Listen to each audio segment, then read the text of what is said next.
दुःखी देशांच्या यादीत आपल्या भारताचा बराच वरचा क्रमांक आहे। हे खरंच चिंताजनक आहे। आयुर्वेदात व्याधींचं संतर्पणजन्य आणि अपतर्पणजन्य असं वर्गीकरण केलेलं आहे।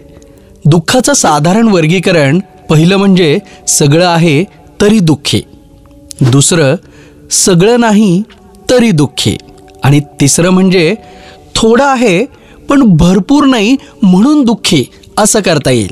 बरं, या सगळ्यांचा लसावी काढला तर कुठं थांबायचं हे समजेना झालंय। पैशांच्या बाबतीत नाती मागे पडत चालली आहेत। मल्टीनॅशनल कंपनी आपल्या फायद्यासाठी अजेंडा सेट करते, त्याचे आपण ग्राहक प्रत्येक सणाला खरेदी करायलाच हवी, सक्ती नाही। मॉलमध्ये आपण फ्रिक्वेंटली जातो, दिवाळीमध्ये भरलेली ताटं, सगळे सोयरे यांचा फेर आणि हास्यकल्लोळ याचा अनुभव घेऊन किती दिवस झाले बरं। जाहिरात पाहून सेलिब्रेशनचे पुढे दिले की झाली दिवाळी। कॉस्मेटिक रिलेशन, कॉस्मेटिक फिलिंगमुळे आनंद तकलादू झालाय। पुढच्या पिढीला 1 कोटीचा टर्म इन्शुरन्स देण्या इतकाच 4 निकोप नाती देणं हे पण गरजेचं आहे। हे योग्य वयात समजायला हवे।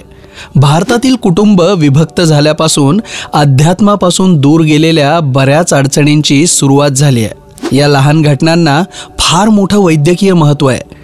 डोकं ठेवायला खांदा नसेल तर निर्माण होणारं औदासिन्य कालांतराने हृदयरोग निर्माण करतं। सततचं दुःख माणसाला दुर्बल, अल्पायू बनवतं। मानसिक एकटेपणा माणसाला भ्रमिष्ट बनवतो। पैसा मिळवायला विरोध नाहीये, तो मिळवायलाच हवा, पण ॲट व्हॉट कॉस्ट याचाही विचार व्हावा। एक वेळ पोट खिसा मोकळा असला तरी चालेल, मन आणि डोकं मोकळं असेल तर अरे परवाच तर फोनवर बोललो, अचानक कसा गेला? हा दुर्दैवी प्रसंग कुटुंबाला भोगावा लागू शकतो।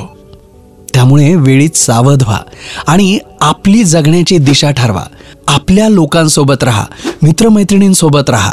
आणि जर तुम्हाला हे आवडलं असेल तर कथाष्टकला नक्की सबस्क्राईब करा। तुमच्या जवळच्या व्यक्तींना ही कथा शेअर करा। तुम्हाला जे वाटतंय ती कमेंट करा, लाईक करा आणि आनंदी राहा। धन्यवाद, मनापासून धन्यवाद।